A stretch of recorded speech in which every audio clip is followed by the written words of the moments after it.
আমি কোথায়?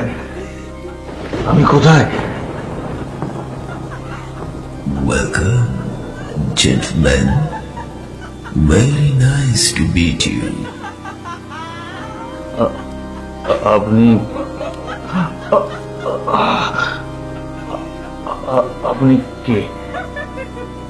কে? আমি সে যে আপনার প্রাণ বাঁচিয়েছি। প্রাণ বাঁচিয়েছেন? প্রাণ বাঁচিয়েছে? হ্যাঁ, ভীষণ তুষারপাত, ঝড়, ভীষণ কটু গন্ধ, একটা নেকড়েটা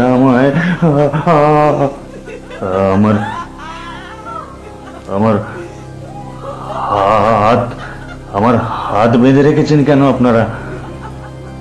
আমার হাত আপনারা বেঁধে রেখেছেন কেন?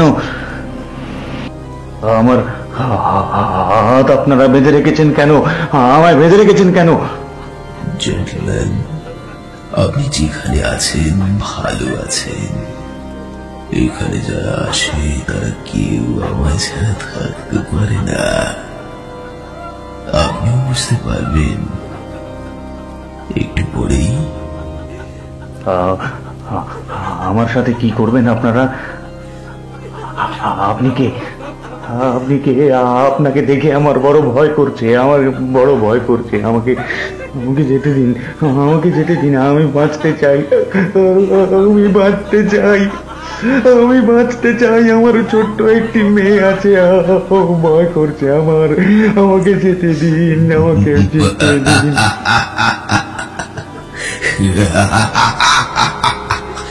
ভয়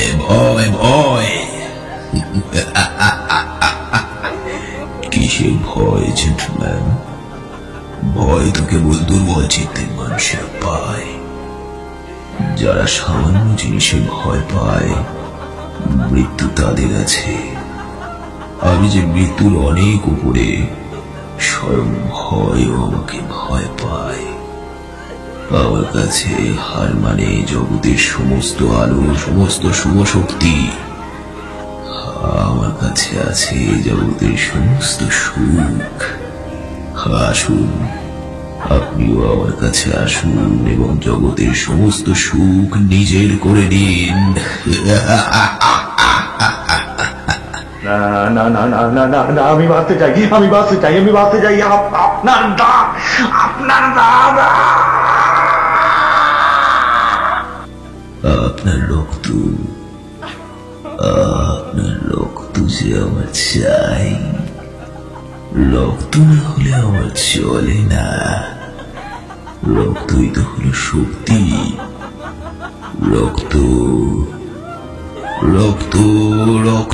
রক্ত চাই।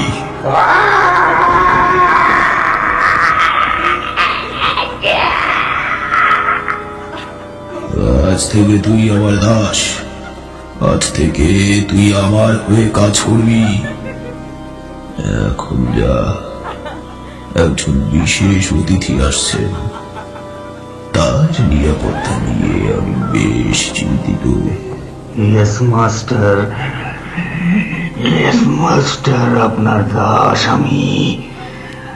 আপনার কথা অক্ষরে পালন করব। আমি আপনার দাস।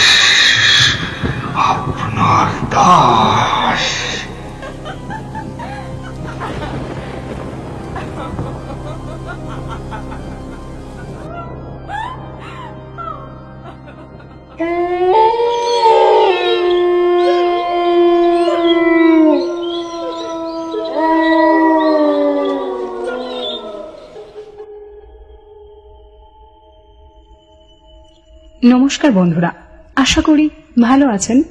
আজ আমাদের চ্যানেলে রয়েছে একটি বিশেষ গল্প। লেখক ব্রাম স্টকার্সের লেখা ড্রাকুলা গল্প অবলম্বনে ড্রাকুলাস গেস্ট। ড্রাকুলা গথিক ক্যারেক্টার হিসেবে সারা জগৎ বিখ্যাত। আজকের গল্পে বিশেষ চরিত্রে রয়েছেন সুরঞ্জন দাস। তার নিজস্ব একটি চ্যানেল, যেখানে তিনি তার লেখা বিভিন্ন সত্য ঘটনা পাঠ করেন। আপনারা ডেসক্রিপশনে দেওয়া লিঙ্ক থেকে চ্যানেলে ভিজিট করবেন। গল্পের সূত্রধার আমি মোনালিসা। শুরু হচ্ছে ড্রাকুলাস গেস্ট।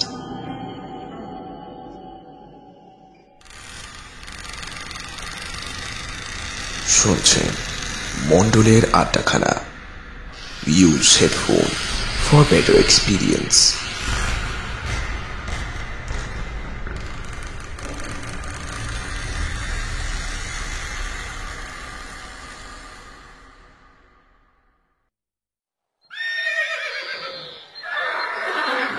মিউনিকে যাত্রা শুরুর দিন উজ্জ্বল রোদে উদ্ভাসিত ছিল চারিদিক।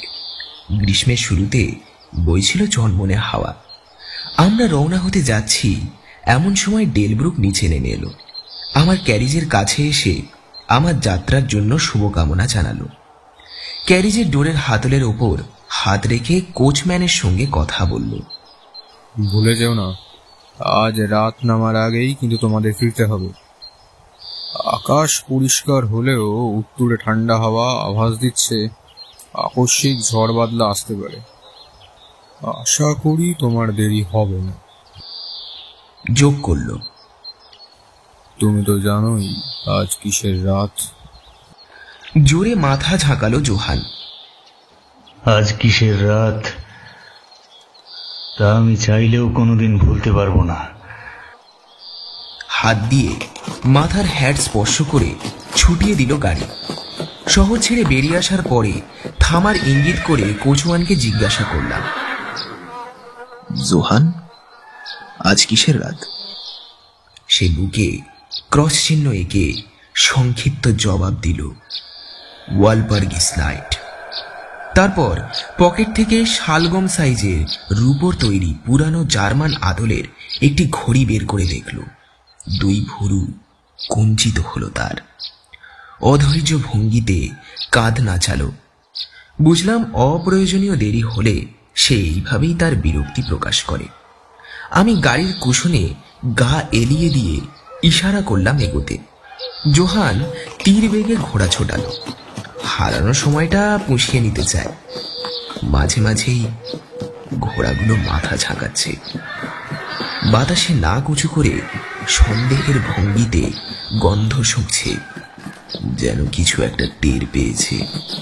আমি সতর্ক বোধ করে চারপাশে নজর বুলাই। জনহীন বিবর্ণ চেহারার রাস্তা।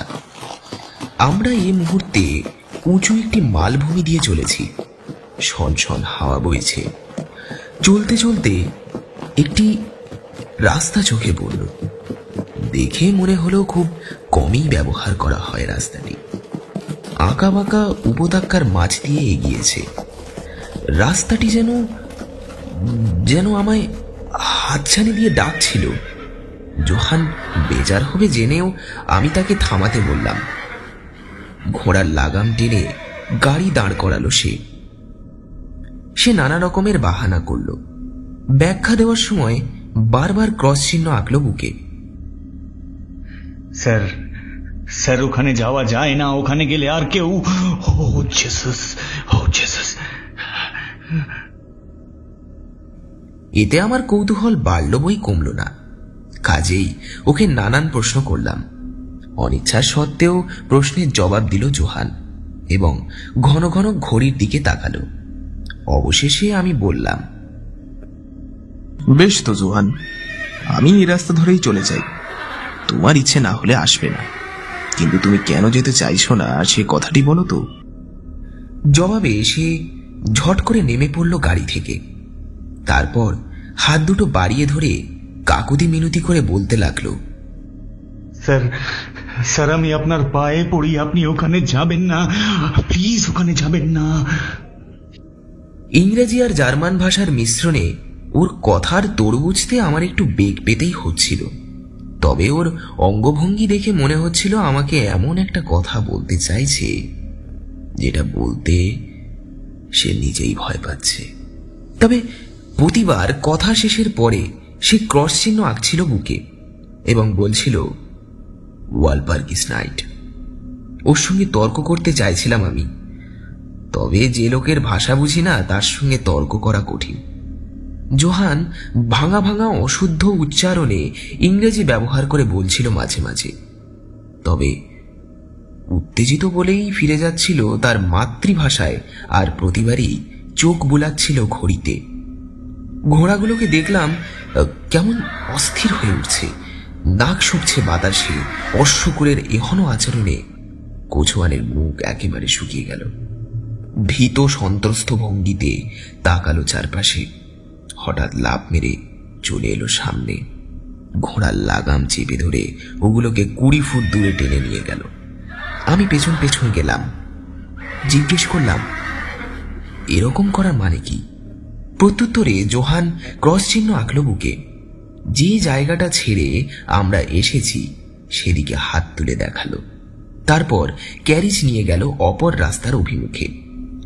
একটি ক্রুশ দেখিয়ে প্রথমে জার্মান ভাষায়, তারপর ইংরেজিতে বলল, তাকে কবর দেওয়া হয়েছে যে নিজেকে নিজেই হত্যা করেছে। আমার মনে পড়ল চৌরাস্তায় আত্মহত্যাকারীদের কবর দেওয়ার একটি পুরনো প্রথা রয়েছে, কিন্তু এজন্য ঘোড়াগুলো এমন ভয় পেল কেন আমি বুঝতে পারলাম না। আমরা কথা বলছি এমন সময় একটা শব্দ শুনতে পেলাম, তীক্ষ্ণ চিৎকার আর ঘেউ ঘেউয়ের মিলিত আওয়াজ। অনেক দূর থেকে আসছে শব্দটা, কিন্তু ঘোড়াগুলোকে দেখলাম বেদম অস্থির হয়ে উঠেছে। ওদের শান্ত করতে ঘাম ছুটে গেল জোহানের। সে মুখ শুকনো করে বলল, নেকড়ের ডাকের মতো আওয়াজ, কিন্তু কিন্তু এখানে তো কোনো নেকড়ে নেই। হ্যাঁ, নেই, প্রশ্নবোধক দৃষ্টিতে তাকালাম ওর দিকে। কিন্তু কিছুদিন আগেও তো শহরের আশেপাশে নেকড়ে ঘুরে বেড়াতো। সে অনেক আগের কথা। জবাব দিল জোহান। বসন্ত আর গ্রীষ্মে কিন্তু তুষারপাত শুরুর পরে এখানে একদিনও নেকড়ে আসেনি। ঘোড়াগুলোর পিঠে মাথায় হাত বুলিয়ে ওদের স্থির রাখবার চেষ্টা করছে কোচওয়ান। লক্ষ্য করলাম আকাশ ক্রমে কালো মেঘে ছেয়ে যাচ্ছে। রোদ গিলে খেয়েছে কালো মেঘের ঝাড়। এক ঝলক শীতল দমকা হাওয়া আমাদের ঝাপটা মেরে চলে গেল। তবে একটু পরেই মেঘের আড়াল থেকে বেরিয়ে এসে সূর্য হেসে উঠল। জোহান দিগন্তের দিকে তাকিয়ে মন্তব্য করল, তুষার ঝড়, সে আসছে, সে অনেকদিন পর আসছে, সে কাউকে ছাড়বে না। আবার ঘড়ি দেখল সে। তারপর শক্ত হাতের লাগাম চেপে ধরে, কারণ তখনও ঘোড়াগুলো মাটিতে পা ঠুকছে এবং মাথা ঝাঁকাচ্ছে। নিজের বক্সে উঠে বসল, যাত্রার প্রস্তুতি নিল। আমার জেদ চেপে গেছে, তাই সঙ্গে সঙ্গে ক্যারিজে চাপলাম না। রাস্তাটা যেদিকে চলে গেছে সেই জায়গাটা সম্পর্কে আমাকে বলো জোহান, বললাম আমি। আবার বুকে ক্রস চিহ্ন আঁকল সে। জবাব দেওয়ার আগে প্রার্থনা করল, এটা অশুভ জায়গা। কোনটা অশুভ? গ্রামটা। তাহলে ওখানে একটা গ্রাম আছে। আরে না, ওখানে কয়েকশো বছর ধরে কেউ থাকে না। কিন্তু তুমি তো বললে ওখানে একটা গ্রাম ছিল, তাহলে ওটা এখন কোথায়?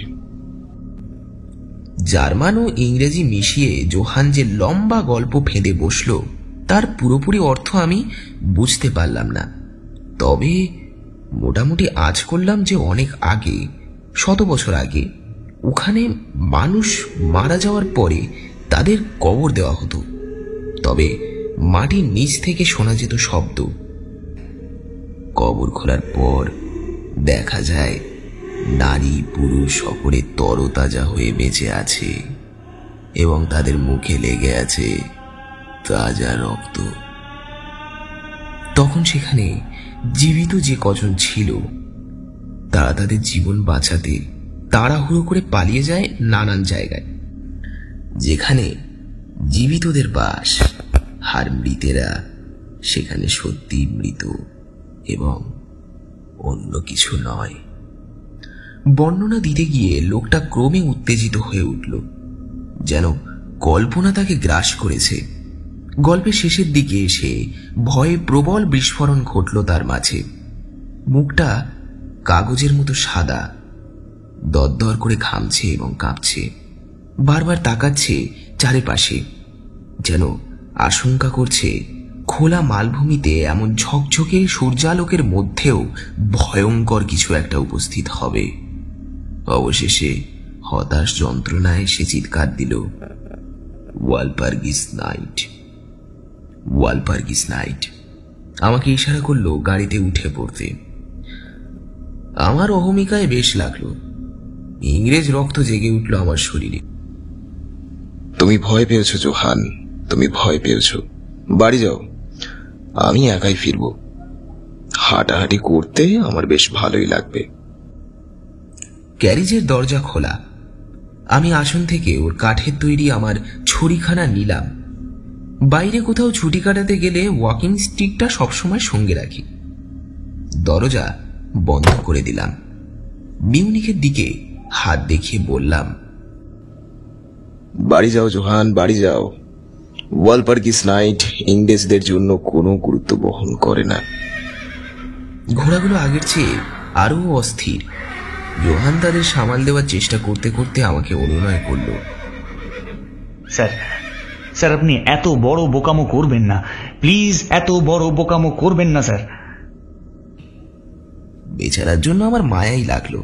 তার মধ্যে আন্তরিকতার অভাব নেই, তবে একই সঙ্গে আমি না হেসেও পারলাম না, কারণ উত্তেজনার চোটে সে ইংরেজি বলতেই ভুলে গেছে। বিস্মিত হয়েছে যে আমাকে কিছু বোঝাতে হলে ইংরেজিতেই বলতে হবে। সে তার মাতৃভাষা জার্মানিতে হড়বড় করতে থাকলো। এবারে আমি একটু বিরক্তই হলাম।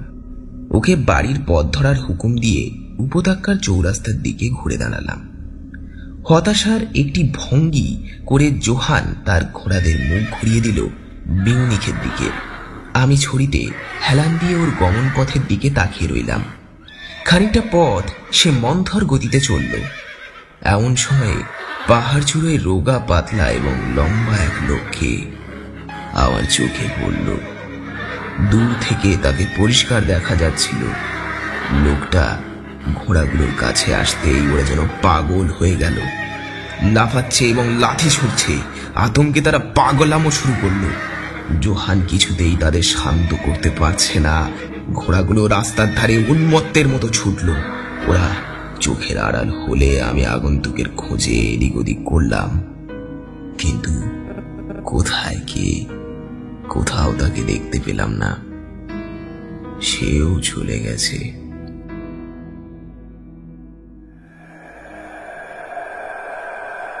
ফুরফুরে মনে সাইড রোড ধরে উপত্যকার গভীরে পা বাড়ালাম আমি। যে দিকটাতে যেতে মানা করেছিল জোহান, ওর বারণ শোনার মতো কোনো যুক্তি আমি পাচ্ছি না। ঘন্টা কয়েক স্রেফ ঘুরে বেড়ালাম, সময় কিংবা দূরত্বের কথা চিন্তা না করে।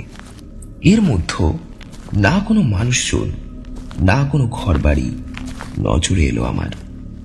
একদম জনমানুষশূন্য এলাকা। তবে রাস্তায় একটা বাঁক নিতে গিয়ে ওখানে ইতস্তত ছড়ানো গাছপালা দেখে উপলব্ধি করলাম এই জায়গাটির নির্জনতা অজান্তেই আমার মনে একটা ছাপ ফেলেছে।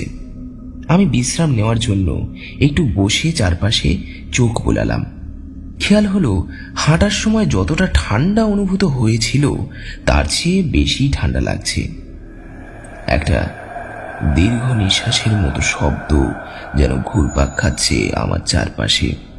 হঠাৎ হঠাৎ মাথার উপর দিয়ে চলে যাচ্ছে কেমন ভোঁতা গর্জনের শব্দ করে। মুখ তুলে চাইতেই দেখি বিরাট বিরাট ঘন কালো মেঘ উত্তর থেকে দক্ষিণে দ্রুত উড়ে যাচ্ছে। বাতাসে আসন্ন ঝড়ের লক্ষণ। আমার একটু শীতশীতই করছিল। ভাবলাম অনেকক্ষণ হাঁটার পরে বসে থাকার কারণে হয়তো ঠান্ডা লাগছে। আমি আবার যাত্রা শুরু করলাম। এখন যে এলাকা দিয়ে যাচ্ছি তার দৃশ্য বড়ই মনোহর। চোখে পড়ার মতো আলাদা কিছু নেই, তবু গোটা ব্যাপারটির মধ্যে রয়েছে একটা অদ্ভুত সৌন্দর্য। সময়ের দিকে লক্ষ্য না রেখে আমি হেঁটে চলেছি। হঠাৎ গোধূলির আলো ঘন হয়ে এলে চিন্তা করতে লাগলাম কিভাবে রাস্তা চিনে বাড়ি ফিরব। জানি না, দিনের উজ্জ্বলতাও এখনো নিঃশেষ। শীতল বাতাস, আমার মাথার উপরে ভাসমান মেঘের ভেলা আরো বেশি সুস্পষ্ট। দূর থেকে কেমন অদ্ভুত একটা শব্দ ভেসে আসছে থেকে থেকে। সেই রহস্যময় চিৎকারের মতো আওয়াজ, কোচওয়ান যাকে বলেছিল নেকড়ের ডাক। এক অদ্ভুত মুহূর্তে দ্বিধাদ্বন্দ্বে ভুগলাম। আমি বলেছিলাম পরিত্যক্ত গ্রামটি আমি দেখব, তাই হাঁটায় বিরতি দিলাম না। একটু পরেই এসে পড়লাম চারিদিক থেকে পাহাড় দ্বারা অবরুদ্ধ সুপ্রশস্ত একটি খোলা জায়গায়। পাহাড়গুলোর ধার বা পাশগুলো গাছপালায় ঢাকা, ছড়িয়ে গেছে মালভূমির দিকে। কোথাও ছড়ানো ছিটানো, কোথাও ঝাড় বাঁধা। এখানে সেখানে অনুচ্চ ঢালসহ ফাঁকা জায়গা আছে। সরপিল রাস্তাটি অনুসরণ করলো আমার চোখ। ওটা একটা ঘন গাছের ঝাড়ের ধারে বাঁক নিয়ে পেছন দিকে মিলিয়ে গেল। আমি ওদিকেই তাকিয়ে আছি, অকস্মাৎ একটা শীতল বাতাস ধেয়ে এলো। তার পরপরই শুরু হয়ে গেল তুষারপাত। এই ঊষর রাজ্যের মাইলের পর মাইল জনমানব শূন্য নির্জন পথের কথা মনে পড়ল আমার। সামনের জঙ্গলের দিকে দ্রুত এগোলাম আশ্রয় নিতে। আকাশ ক্রমে কালো হয়ে এলো, ভারী হয়ে উঠল তুষারপাত। কিছুক্ষণের মধ্যেই আমার সামনে এবং চারপাশের জমিন ধবধবে সাদা কার্পেটে মুড়ে গেল। চকচকে কার্পেটের দূরবর্তী কিনারা গিলে খেল কুয়াশা। এদিকের রাস্তাটির কিনারাগুলো ঠাহর করাও দায়, ফলে শক্ত সারফেসের বদলে ঘাস আর শ্যাওলায় ডুবে গেল আমার পা। বাতাসের গতি তীব্র থেকে তীব্রতর হয়ে উঠল। বাধ্য হয়ে ছুটতে লাগলাম। বরফের মতো ঠান্ডা বাতাস। নিয়মিত ব্যায়াম করা সত্ত্বেও আমার বেশ কষ্টই হতে লাগলো। এত ঘন হয়ে এবং চক্রাকারে আমার চারপাশে বরফ পড়তে লাগলো যে চোখ খুলে রাখাই দায়। খানিক পরপর আকাশ চিরে ঝলসে উঠছে বিদ্যুৎ রেখা। তার পরিষ্কার আলোয় দেখতে পেলাম সামনেই গাছের ঘন একটা সারি, বেশিরভাগ ইউ এবং সাইপ্রেস। গায়ে বরফের পুরো চাদর দিয়ে জড়াজড়ি করে দাঁড়িয়ে আছে। আমি গাছগুলোর নিচে গিয়ে শরণ নিলাম। এখানটা অপেক্ষাকৃত নীরব, তবে আমার মাথার উপর দিয়ে শো শো করে বইছে ঝোড়ো হাওয়া। ঝোড়ো অন্ধকার মিশে গেল রাতের আধারের সঙ্গে। ক্রমে মনে হচ্ছিল কমে আসছে ঝড়ের বেগ। এখন মাঝে মধ্যেই কেবল শোনা যাচ্ছে দমকা বাতাসের শব্দ। ঠিক সেই মুহূর্তেই আমার চারপাশে অসংখ্য চেনা শব্দের সঙ্গে প্রতিধ্বনি তুলে বিকট গলায় ডেকে উঠল একটা নেকড়ে। আকাশে ভেসে যাওয়া ঘন কালো মেঘের ফাঁক দিয়ে মাঝে মধ্যে ধস্তাধস্তি করে চাঁদের বিক্ষিপ্ত আলো এসে পড়ছিল প্রকৃতিতে। সেই আলোয় আমি দেখতে পেলাম আমি দাঁড়িয়ে আছি সাইপ্রেস এবং ইউ গাছের জঙ্গলের কিনারায়। তুষারপাত বন্ধ হলে গাছের আড়াল থেকে বেরিয়ে এসে তীক্ষ্ণ নজর বুলাতে লাগলাম চারপাশে। মনে হলো অনেক পুরানো স্থাপনাগুলোর মধ্যে এখনো এখানে বাড়ি দাঁড়িয়ে রয়েছে, যদিও ধ্বংসপ্রাপ্ত। এখানে কিছুক্ষণের জন্য আশ্রয় নিতে এগিয়ে গেলাম। ঝোপঝাড়ের কিনারা ঘেঁষে এগোতেই দেখি ওটাকে নিচু একটা পাঁচিল বৃত্তাকারে ঘিরে রেখেছে। পাঁচিল অনুসরণ করে সামনে বাড়তে একটা খোলা জায়গায় এসে পড়লাম। এখানে সাইপ্রেস গাছগুলো একটা গলির মতো তৈরি করেছে, যেটার বিস্তৃতি ঘটেছে এক ধরনের ভবনের কাঠামোর দিকে। ওটা মাত্র চোখে পড়েছে, মেঘে ঢেকে ফেলল চাঁদ। অন্ধকারে আমি পথ হারালাম। মেঘ ঢেকে ফেলল চাঁদ। অন্ধকারে আমি পথটি পার হলাম। বাতাস নিশ্চয়ই এখন আরো শীতল, কারণ হাঁটতে গিয়ে আমার বেশ শীত লাগছিল। তবে আশ্রয় মিলবে এই আশায় আমি অন্ধের মতো এগিয়ে চললাম। আকস্মিক এক নিস্তব্ধতায় দাঁড়িয়ে পড়লাম আমি। ঝড় থেমে গেছে এবং সম্ভবত প্রকৃতির নীরবতায় সমব্যথী হয়ে আমার হৃদস্পন্দনও বুঝি থেমে গেল। তবে বিষয়টি মুহূর্তকালের জন্য হঠাৎ মেঘ ভেঙে বেরিয়ে এলো চাঁদ। জ্যোৎস্নায় দেখতে পেলাম আমি দাঁড়িয়ে আছি একটি কবরস্থানে, এবং আমার সামনে চৌকানো যে জিনিসটি দেখতে পাচ্ছি সেটি মার্বেল পাথরের একটি প্রকাণ্ড সমাধি স্তম্ভ। আমার চারপাশের বরফের মতোই ধবধবে সাদা। চাঁদের আলোর সাথে ভেসে এলো ঝড়ের তীব্র দীর্ঘশ্বাস। মনে হলো অসংখ্য কুকুর অথবা নেকড়ে একটানা চাপা গর্জন করে চলেছে। আতঙ্কিত বোধ করলাম। শীতল একটা অনুভূতি আমার হৃৎপিণ্ডটাকে যেন চেপে ধরল। চাঁদের আলোর বন্যায় মার্বেল পাথরের তৈরি সমাধিটি ধুয়ে যাচ্ছে। আবার শুরু হলো ঝড়, যেন ফিরে এলো তার পথ ধরে। এক অদ্ভুত আকর্ষণে আমি এগিয়ে গেলাম মরমর পাথরের তৈরি সমাধির দিকে। আমি দেখতে চাই এমন সুন্দর একটা জিনিস এরকম একটি জায়গায় পড়ে আছে কেন। ওটার চারপাশে একটা চক্কর দিলাম। ডরিস প্রদেশের স্থাপত্য রীতি অনুযায়ী নির্মিত দরজার ওপরের লেখাগুলো পড়লাম। জার্মান ভাষায় লেখা, স্টিরিয়ার গ্রাৎসের কাউন্টেস ডলিনসেন প্রার্থিত মৃত্যুকে পেয়েছে 1801 সালে। কবরের উপরে নিরেট মরমর পাথরের ভেতরে যেন ঢুকিয়ে দেওয়া হয়েছে লোহার মস্ত গজাল বা শুল। বড় বড় পাথরের ব্লক দিয়ে তৈরি কাঠামো। পেছন দিকটায় গিয়ে দেখি ওখানে রুশ অক্ষরে বড় বড় করে লেখা, মৃতেরা দ্রুত পরিভ্রমণ করে। গোটা ব্যাপারটার মধ্যে অদ্ভুতুরে এবং গা ছমছমে একটা ব্যাপার আছে, যে আমার শরীরটা শিরশির করতে লাগলো। খুব দুর্বল লাগলো। এই প্রথম মনে হলো জোহানের পরামর্শ শুনলেই বোধহয় ভালো করতাম। কথাটা মনে পড়ে গেল আমার এখনো রহস্যময় পরিবেশে, এবং বেশ একটা ঝাঁকি খেলাম। আজ ওয়ালপার্গিস নাইট। ওয়ালপার্গিস নাইট, লাখ লাখ মানুষের বিশ্বাস এ রাতে শয়তান ঘুরে বেড়ায় সর্বত্র। কবরগুলো খুলে গিয়ে বেরিয়ে আসে মৃতের দল। এ রাতে জল, স্থল এবং বায়ুর সকল অশুভ জিনিস মেতে ওঠে আনন্দ উল্লাসে।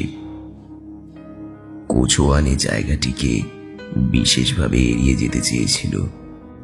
এ সেই শতবর্ষী পুরনো জনমানবহীন গাঁ। এখানেই কবরে শুয়ে আছে আত্মহত্যাকারী। আর এমন একটি জায়গায় আমি একদম একা শীতে কাঁপছি। চারিদিকে বরফের মতো চাদর, উন্মত্ত ঝড় আবার আমার উপরে ঝাঁপিয়ে পড়ার পায়ে তারা করছে। তীব্র ভয়ে যাতে জ্ঞান হারিয়ে না ফেলি সেজন্য আমার সমস্ত সাহস সঞ্চয় করলাম। আমার সকল শিক্ষা, সকল ধর্ম দর্শন একত্র করলাম আতঙ্কের বিরুদ্ধে লড়াই করার জন্য। একটা প্রবল ঘূর্ণিঝড় আমার গায়ে আছড়ে পড়ল। থরথর কেঁপে উঠল মাটি, যেন হাজার হাজার ঘোড়া জমির ওপর দিয়ে দাপিয়ে বেড়াচ্ছে। এবারে ঝড় এলো তার শীতল ডানায় চেপে। বরফ নয়, প্রকাণ্ড শিলা পড়তে লাগলো এমন জোরে যে সাইপ্রেস গাছের পাতা ছিঁড়ে গেল, ডাল ভেঙে গেল। ওখানে আর আশ্রয় নেওয়ার জো থাকলো না। প্রথমে আমি সবচেয়ে কাছের গাছটির দিকে ছুটে গিয়েছিলাম, তবে শিগগির ওখান থেকে চলে আসতে বাধ্য হলাম। আশ্রয় নেওয়ার এখন একটি মাত্র জায়গা আছে, মার্বেল পাথরের সমাধির ডোরি স্থাপত্যের দরজা। ব্রোঞ্জের প্রকাণ্ড দরজায় গুটিসুটি মেরে দাঁড়িয়ে রইলাম। শিলাবৃষ্টির কবল থেকে মুক্তি পেয়েছি। বিরাট বিরাট শিলাখণ্ড মাটিতে এবং মার্বেলের গায়ে পড়ে ছিটকে যাচ্ছে। দরজায় হেলান দিয়েছি। ওটা সামান্য নড়ে উঠে ভেতরের দিকে ঢুকে গেল। এই নির্মম ঝড়ের মধ্যে কোনো কবরের আশ্রয়ও আনন্দদায়ক, কিন্তু যেই আমি ভেতরে ঢুকতে গিয়েছি, সাপের জিভের মতো চেরা বিদ্যুতের ঝলকানি আলোকিত করে তুলল গোটা আকাশ। ওই মুহূর্তে দেখতে পেলাম কবরের অন্ধকার শোভাধারে শুয়ে আছে এক অপূর্ব সুন্দরী নারী। গোলাকার মুখ, টসটসে লাল অধর, যেন ঘুমিয়ে আছে। মাথার উপরে দানবীয় একটা হাত যেন আমাকে টান মেরে ওখান থেকে ছুটিয়ে এনে ছুঁড়ে ফেলে দিল ঝড়ের মধ্যে। ব্যাপারটা এমন আকস্মিক ঘটে গেল, ধাক্কাটা সামলে ওঠার আগেই দেখি আমার গায়ে আছড়ে পড়েছে শিলা। একই সময় মনে হলো এখানে আমি ঠিক একা নই। সমাধির দিকে তাকালাম,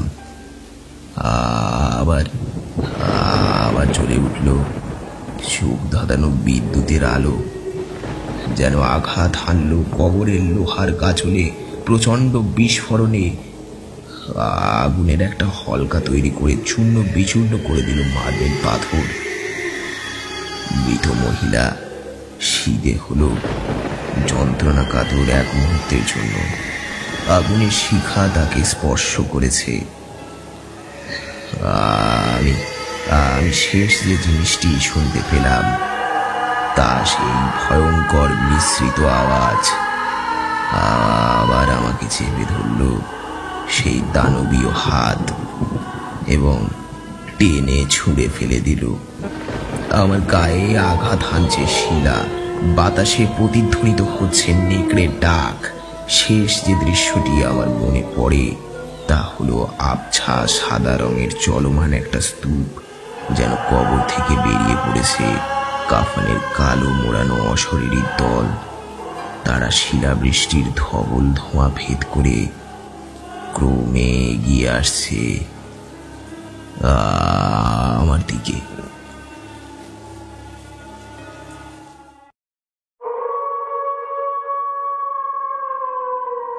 আস্তে আস্তে চেতনা ফিরে এলো আমার।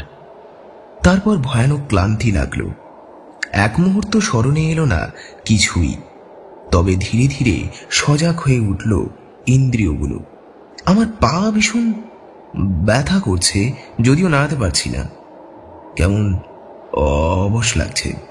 ঘোড়ার পেছনে এবং গোটা শিরদাঁড়া জুড়ে বরফ শীতল একটা অনুভূতি। পায়ের মতন কান দুটোতেও কোনো সাড়া নেই, যদিও অনুভূত হচ্ছে যন্ত্রণা।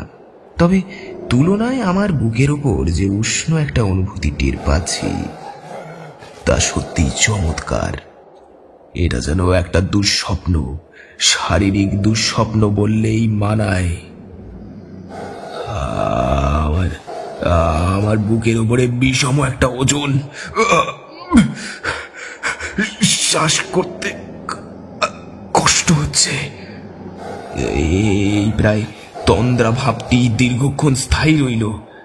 তারপরে এটা ধীরে ধীরে উবে গেল। হয় আমি ঘুমিয়ে পড়েছিলাম কিংবা মূর্ছা গেছি। তারপর বমি বমি ভাবল। প্রথমে সমুদ্রে ভ্রমণ গেলে যেরকম হয়, নিজেকে অচেনা কিছু থেকে মুক্ত করে নিতে প্রবল আকাঙ্ক্ষা জাগলো মনে, যদিও সেটা কি আমি জানি না। স্থির বিশাল এক নীরবতা আমার উপরে চেপে বসেছে, যেন গোটা পৃথিবী ঘুমিয়ে পড়েছে অথবা মারা গেছে। শুধু চাপা স্বরের হাঁপিয়ে ওঠার মতো একটা শব্দ শুনতে পাচ্ছি খুব কাছ থেকে, যেন একটা জন্তু হাঁপাচ্ছে। গলায় উষ্ণ স্পর্শ পেলাম এবং একটি ভয়ঙ্কর সত্য উপলব্ধি করতে পেরে আমার হৃৎপিণ্ড বইল বরফ জল, ঝাঁঝা করে রক্ত প্রবাহ ছুটল মস্তিষ্কে। প্রকাণ্ড একটা জন্তু আমার বুকের উপর শুয়ে আছে, জিভ দিয়ে চেটে দিচ্ছে আমার গলা। ভয়ের চোটে আমি নড়াচড়া করতেও পারছি না। আমার ভেতর থেকে কেউ সাবধান করে দিল নিশ্চল থাকতে। তবে জানোয়ারটি নিশ্চয়ই আমার ভেতরে কোনো পরিবর্তন টের পেয়েছে, কারণ ওটা মাথা তুলল। চোখের পাপড়ি ফাঁক দিয়ে দেখি জল জলে বিরাট দুই চক্ষু মেলে আমার দিকে তাকিয়ে আছে। প্রকাণ্ড এক নেকড়ে। তার হা করা লাল মুখে ঝলকাচ্ছে তীক্ষ্ণ ধার, সাদা সাদা দাঁত, নাকের ওটার গরম এবং বিশ্রী নিঃশ্বাস ঝাপটা দিল। আবারও কিছুক্ষণের জন্য আমি যেন সবকিছু বিস্মৃত হয়ে গেলাম।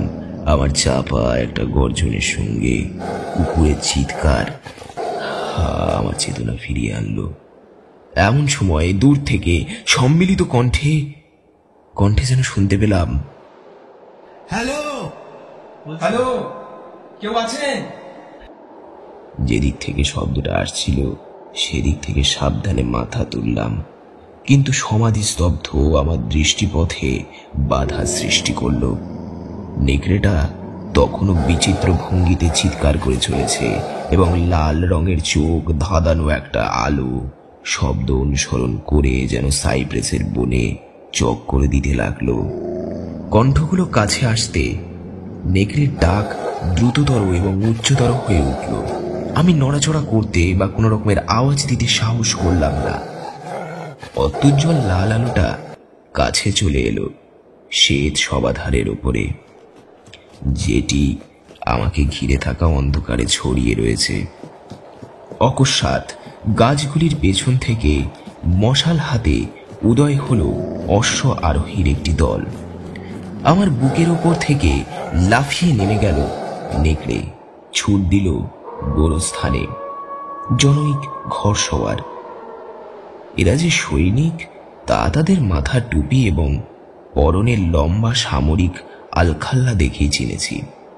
তার আগ্নেয়াস্ত্র তুলে লক্ষ্য স্থির করল। তার সঙ্গী তার হাতে ধাক্কা মারল। বাতাসে শীষ কেটে আবার মাথার ওপর দিয়ে চলে গেল একটা গুলি। এক অশ্ব আরোহী সৈনিক দূর থেকে আমাকে দেখে নেকড়ে ভেবে ভুল করেছিল। তবে জানোয়ারটাকে পালিয়ে যেতে দেখে আরেকজন গুলি চালালো। দলটি ঘোড়া নিয়ে ছুটে এলো আমার দিকে। বরফ আচ্ছাদিত সাইপ্রেসের বনভূমিতে অদৃশ্য হওয়ার নেকড়ের পিছু নিল কয়েকজন। লোকগুলো কাছে আসতেই আমি নড়াচড়া করার চেষ্টা করলাম, কিন্তু নিবীর্য আমি। যদিও কি ঘটছে তার সবই দেখতে পাচ্ছি এবং শুনতে পাচ্ছি। 2-3 জন সৈনিক ঘোড়া থেকে লাফ মেরে আমার পাশে বসলো হাঁটু মুড়ে। এদের একজন আমার মাথাটি তুলে ধরে বুকে রাখল।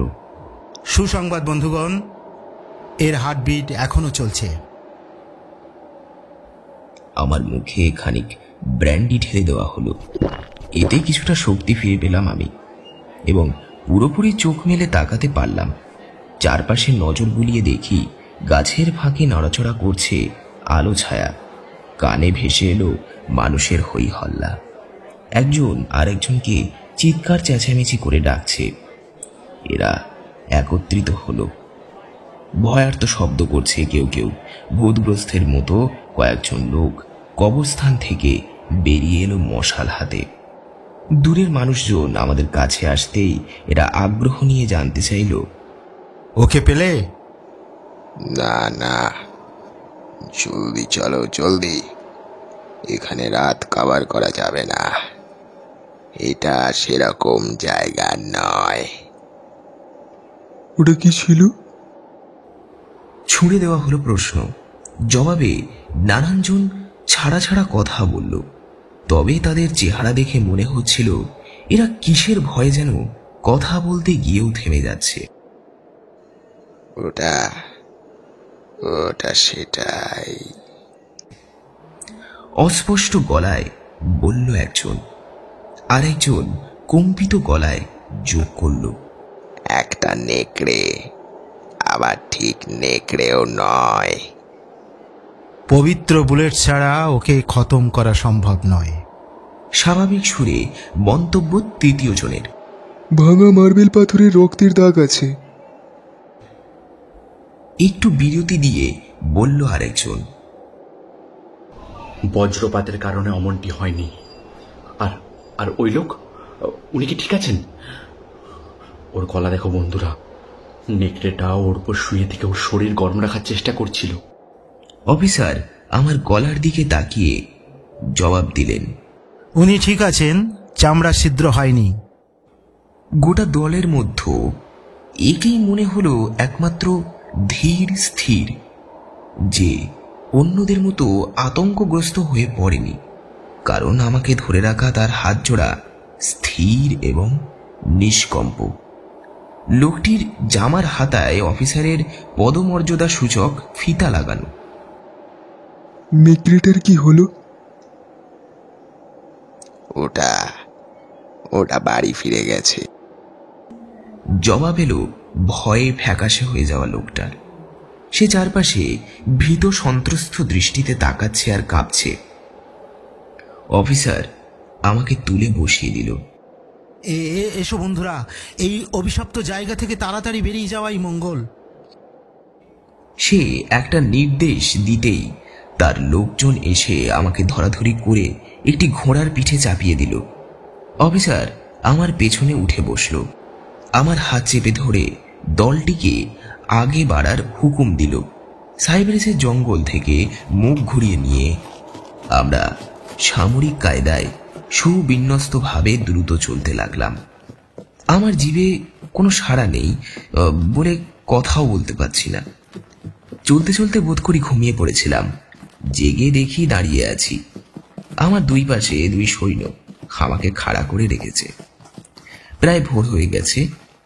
উত্তরে সূর্যের লাল আলোক রেখা বরফের ওপর রক্তাক্ত পাথরের মতো দেখাচ্ছে।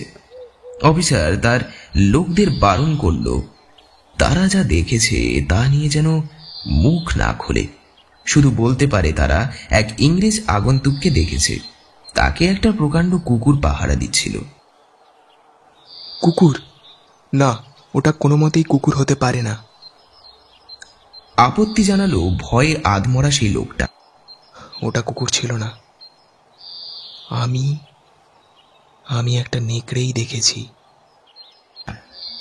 তরুণ অফিসার শান্ত গলায় বলল, আমি বলছি ওটা কুকুরই ছিল। কুকুর? অপরজন ব্যঙ্গাত্মক সুরে বলল, ওনার গলা দেখুন, ওটা কি একটা কুকুরের কাজ হতে পারে প্রভু? সহজাত প্রবৃত্তিতে আমার হাত চলে গেল গলায়।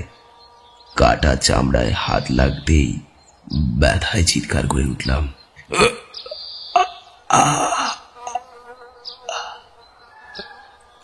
দেখার জন্য লোকগুলো আমাকে ঘিরে ধরল। আমাকে তারপর এক অশ্ব আরোহী সৈনিকের পেছনে বসিয়ে দেওয়া হলো। আমরা মিউনিখের শহরতলিতে চলে এলাম। এখানে একটি জুড়ি গাড়ি পেলাম, তাতে তুলে দেওয়া হলো আমাকে। গাড়ি চলল কোয়ার্তোর সেইজোর অভিমুখে। সঙ্গী সেই তরুণ সৈনিক কর্মকর্তা। এক অশ্ব আরোহী সৈন্য আমাদের পেছন পেছন এলো। বাকিরা ফিরে গেল নিজেদের ব্যারাকে। গন্তব্যে পৌঁছেছি। ডেলব্রুক এত দ্রুত সিঁড়ি বেয়ে নেমে এলো, বুঝতে পারলাম সে ঘরের ভেতর বসে আমাদের লক্ষ্য করছিল। উৎকণ্ঠার সঙ্গে আমার হাত দুটো ধরে সে আমাকে ভেতরে নিয়ে গেল। অফিসার আমাকে সেলুট ঠুকে ঘুরে দাঁড়ালো, চলে যাবে। তার উদ্দেশ্য বুঝতে পেরে অনুরোধ করলাম সেও যেন আমাদের সঙ্গে আসে। এক গ্লাস মদ পান করার পরে তাকে এবং তার বন্ধুদের আন্তরিক ধন্যবাদ জানালাম আমাকে উদ্ধার করে নিয়ে আসার জন্য। সহজ গলায় জবাব দিল কাজটা করতে পেরে সে নিজেও অনেক খুশি, তবে ডেলব্রুকই নাকি সার্চ পার্টি পাঠিয়েছিল। প্রত্যুত্তরে ডেলব্রুক কি যেন বলল ঠিক বোঝা গেল না। অফিসার একটু পরে বিদায় নিয়ে চলে গেল। ডেলব্রুক, ওই সৈন্যদের কিভাবে এবং কেন আমার খোঁজে পাঠানো হলো জানতে চাইলাম আমি। কাজ ঝাঁকিয়ে সে জবাব দিল, আমার ভাগ্য ভালো যে রেজিমেন্টে আমি কাজ করতাম সেখানকার কমান্ডারের কাছে ছুটি পেয়েছিলাম। তার কাছেই কিছু ভলেন্টিয়ার চাই। কিন্তু আপনি কি করে জানলেন যে আমি হারিয়ে গেছি? কোচওয়ানের কাছ থেকে জানতে পারি ব্যাপারটা। তার ঘোড়াগুলি পালিয়ে গেলে সে ভাঙা গাড়ি নিয়ে হাজির হয়েছিল। কিন্তু শুধু এই কারণে তো আপনি সৈন্যদের সার্চ পাঠাননি। আরে না না, কোচওয়ান আসার আগেই আমি বেয়ারার থেকে একখানা টেলিগ্রাম পেয়েছিলাম। সেখানে অতিথি হিসেবে আপনি ছিলেন। জবাব দিল সে। সে পকেট থেকে একটি টেলিগ্রাম বের করে আমাকে পড়তে দিল। ওতে লেখা, আমার অতিথির বিষয়ে সাবধান, তার নিরাপত্তা আমার কাছে সবচেয়ে মূল্যবান। যদি তার কিছু হয় কিংবা যদি তিনি হারিয়ে যান, যেভাবেই হোক তাকে খুঁজে বের করবে এবং তার নিরাপত্তা নিশ্চিত করবে। তিনি জাতিতে ইংরেজ, তার উপরে আমার অভিযান প্রিয়। বরফ, নেকড়ে এবং রাত নানান বিপদ ডেকে আনতে পারে। তার কোন রকমের ক্ষতি হতে পারে এরকম কিছু সন্দেহ হওয়া মাত্রই তার খোঁজে বেরিয়ে পড়বে। তোমার এই পরিশ্রমের জবাব পাবে আমার সম্পদ দ্বারা। ইতি কাউন্ট ড্রাকুলা। টেলিগ্রাম ধরে আছি। গোটা বাড়ি যেন চক্কর দিতে লাগলো বন বন করে। ডেলব্রুক আমাকে ধরে না ফেললে নির্ঘাত পড়েই যেতাম। পুরো বিষয়টির মধ্যে এমন অদ্ভুত, উদ্ভট এবং কল্পনাতীত ব্যাপার রয়েছে যা আমার ভেতরে একটি অনুভূতি এনে দেয়, যেন বিপরীত শক্তির ঘূর্ণবাতে আমাকে টেনে নিয়ে যাওয়া হচ্ছিল। একটা আবছা ভাবনা যা আমাকে একরকম চলন শক্তিহীন করে দিয়েছে। নিশ্চয়ই কোনো রহস্যময় প্রোটেকশনের অধীনে ছিলাম আমি। এক দূর দেশ থেকে যথা সময়ে এসেছিল এক বার্তা যা আমাকে বরফ, ঘুম এবং নেকড়ের কামড়ের কবল থেকে রক্ষা করেছে। সে আমাকে সমস্ত বিপদ থেকে বাঁচাচ্ছে, তবে আমার জন্য নয়, নিজের জন্যে।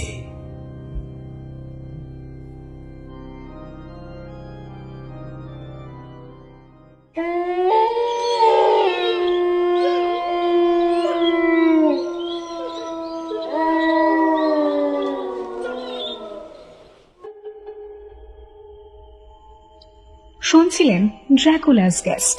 আশা করি গল্পটি আপনাদের ভালো লেগেছে। গল্পের বিভিন্ন চরিত্রে সায়ন, সুরঞ্জন দাস, উদয় কুমার মণ্ডল, সুমন, শুভঙ্কর ও গল্পের সূত্রধার আমি মোনালিসা। গল্পে ভিজুয়ালস ও পোস্টার ডিজাইনে সান্নিক, ডিরেকশন ও শব্দযোগে সায়ন। দেখা হচ্ছে পরের গল্পে। And do not forget to subscribe our channel and press the bell icon for notification.